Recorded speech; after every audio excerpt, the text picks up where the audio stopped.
Chapter 17 of Your Psychic Powers and How to Develop Them. Recording by Amanda Friday. Your Psychic Powers and How to Develop Them by Hereward Carrington.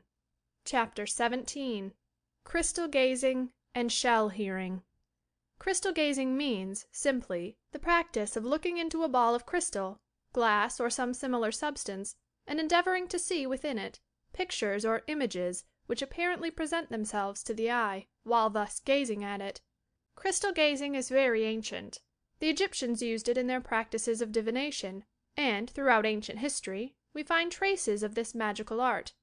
In the Middle Ages it was revived, especially by the learned Dr. Dee, who lived in the reign of Queen Elizabeth in England, and who employed a seer, or scryer, by the name of Kelly. Dr. Dee wrote a book on his researches, which work is now classical. In more recent times, crystal gazing has been made a subject of special study by the Psychical Research Society, and several books may now be had upon the question. It is a very simple, and at the same time, one of the safest means of psychic development. It is not necessary, as a matter of fact, to employ a crystal, or even a glass ball, particularly if you are a good subject, but it would greatly help matters if you did possess one, and we should advise the student to procure one, if possible, and use this for purposes of experimentation. How to begin. The best way to begin is to procure a crystal of at least 3 inches in diameter, larger if possible, and mount it upon a slender wooden stand. The stand and crystal should be placed against a background of black felt or cloth, and the crystal should be shaded with more cloth of the same character, so that there is no highlight anywhere upon it, that is, no point upon which the sun's rays fall, making it a bright spot.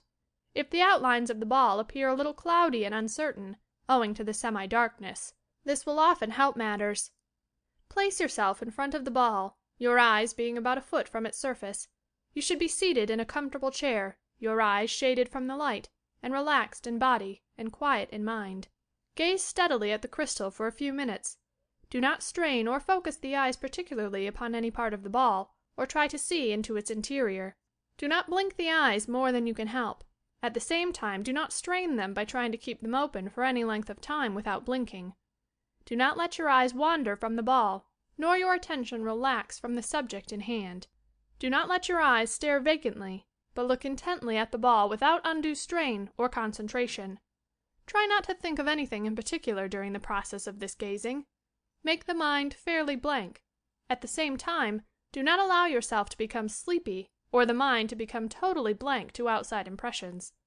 It is inadvisable to keep this up for more than 5 minutes at a time at first, for if you do you will find that your eyes will become strained and will water after you leave off the experiment. If this is the case, you may be sure you have continued gazing for too long a period. As in automatic writing, it is advisable, if possible, to sit at the same time every day while developing, and for the same length of time each day. This time may be lengthened as you progress, though it is usually found unnecessary to look into the crystal for more than a few minutes at a time, for you cannot get consistent, long drawn out visions as you can automatic writing.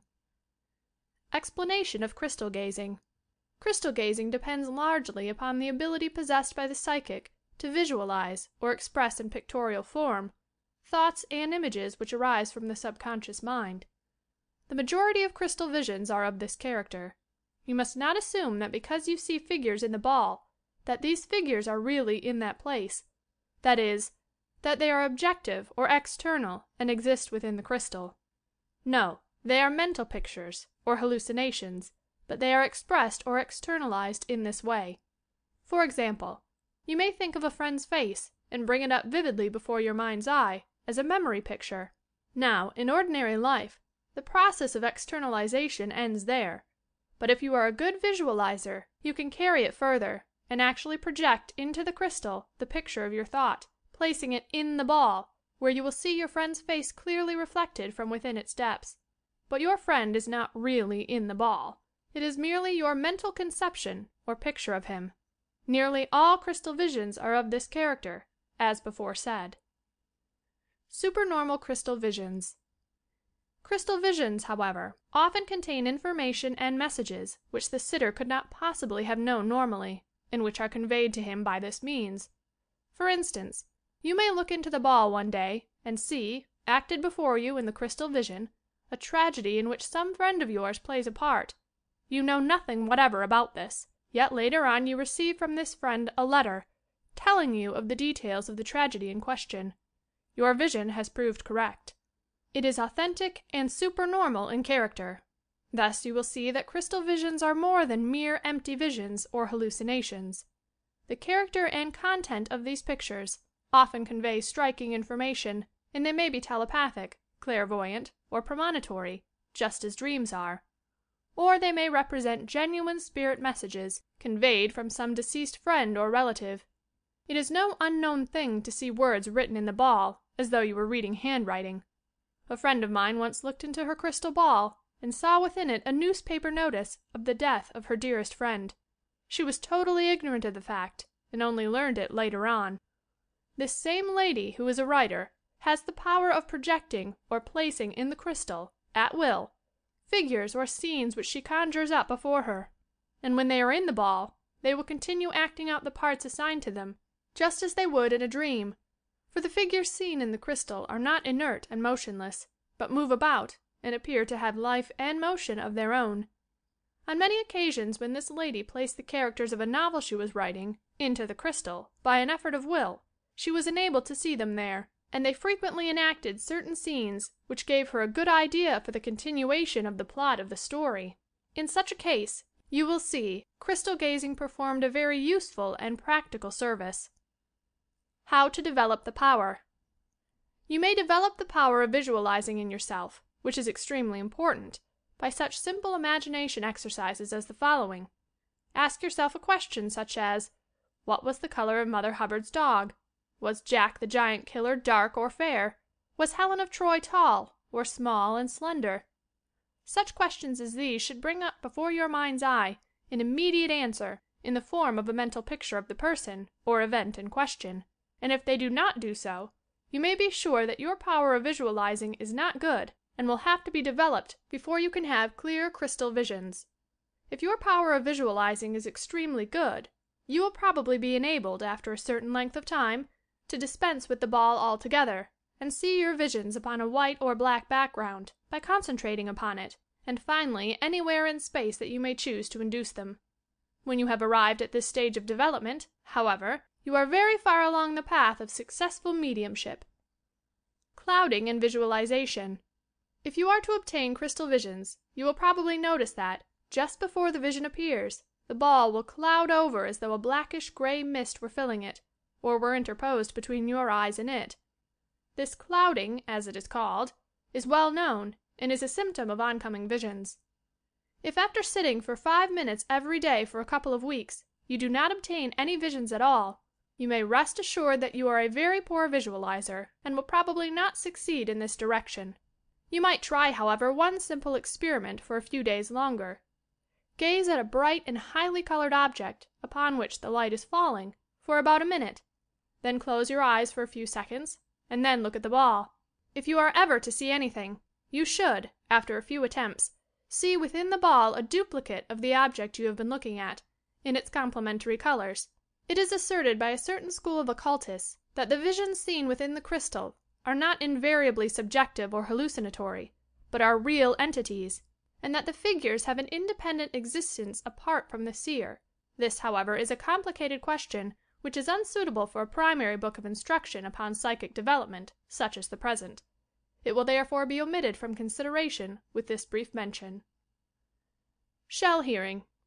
If you place to your ear 2 large conch shells, you will hear a peculiar rushing or roaring sound as of the sea in the far distance. This is only natural, and probably due to the air within its cavities and the resounding properties of the various curves of the shell. So far all is simple enough, but many persons, who are slightly psychic, as soon as they place the shells to their ears, hear distinct and characteristic sounds, usually in the form of whispered or spoken words. These words may be inarticulate. They may be incoherent like dreams. They may repeat your own name time after time, or they may convey systematic and definite messages. As in the case of crystal gazing, dreams, and automatic writing, shell hearing is a method of externalizing, or expressing in outward form, the thoughts and auditory messages of the subconscious mind. But they may be more than this. They may at times embody telepathic, clairvoyant or premonitory messages, or they may represent genuine spirit communication. It all depends on the content of the message and upon the character of the words spoken, just as in planchette writing. If you obtain a jumble of nonsense, you may be sure that it is the product of your own subconscious activity, but if you obtain a characteristic and direct message, you may have reason to believe it emanates from the friend it purports to proceed from. In shell hearing, it is the same. Important warnings and advice. If the messages are nonsensical, they should be disregarded. If, on the other hand, they are interesting, clear-cut, and are proved to be correct, you should regard them as possibly genuine mediumistic messages, and they should be judged and valued by you accordingly. In all cases of this character, here as elsewhere, you must use your own critical judgment and common sense upon the messages you receive. Shell hearing is certainly one of the clearest, at the same time one of the most pleasant methods of receiving communications that can be employed. The voices which you hear may be recognizable or unrecognizable. It is the former that are a good proof of authenticity. They may develop by themselves or emerge from a confused babel of sound. Unrecognized voices will often utter warnings or convey information of this character. Human voices are not always heard in the shell, but occasional musical and other sounds which cannot easily be described. Finally, an important warning should be heeded. If after discontinuing shell hearing you continue to hear voices, you should immediately drop all experiments for some days, as this phenomenon of insistent voices is one of the first symptoms of danger. As long as the manifestations are well controlled, you may feel that you are on the safe road and developing as you should, but if they begin to get beyond your control, you should stop shell hearing for some time until you have strengthened your inner self to such an extent that you think it advisable to continue experimenting again in this direction. End of chapter 17.